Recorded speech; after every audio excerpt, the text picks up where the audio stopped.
শুধু মায়ানমার নয়, এবছর আমরা পৃথিবীর প্রায় প্রতিটি প্রান্তেই সংঘাত প্রত্যক্ষ করেছি।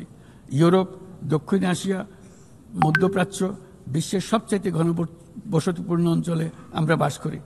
বিশ্বের আর কোনো অঞ্চলে এত সংখ্যক পারমাণবিক অস্ত্রধারী রাষ্ট্র এত অল্প দূরত্বে অবস্থান করছে না। তাই নিরস্ত্রীকরণ, পারমাণবিক অস্ত্রের বিস্তার রোধের গুরুত্ব আমরা গভীরভাবে উপলব্ধি করতে পারি। আমরা সময়ের সঙ্গে দুর্বল হয়ে পড়া বৈশ্বিক অস্ত্র নিয়ন্ত্রণ চুক্তিগুলোকে পুনর্জীবিত করার জন্য জোর দাবি জানাচ্ছি। বিশেষ করে মধ্যপ্রাচ্য ও দক্ষিণ এশিয়ায় পারমাণবিক অস্ত্রমুক্ত অঞ্চল প্রতিষ্ঠার আহ্বান জানাচ্ছি।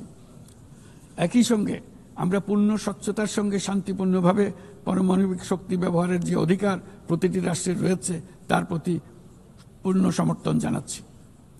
একটি দায়িত্বশীল দেশ হিসেবে আমাদের প্রথম পারমাণবিক বিদ্যুৎ কেন্দ্র চালু করার আগেই এই বছর আমরা আন্তর্জাতিক পরমাণু শক্তি সংস্থার আওতাধীন পরমাণু নিরাপত্তা ও বর্জ্য ব্যবস্থাপনা সম্পর্কিত যৌথ কনভেনশনে যোগদান করেছি। এই যোগদানের মাধ্যমে সর্বোচ্চ মানের পারমাণবিক নিরাপত্তা ও স্বচ্ছতার প্রতি আমরা আমাদের প্রতিশ্রুতি পুনর্ব্যক্ত করছি।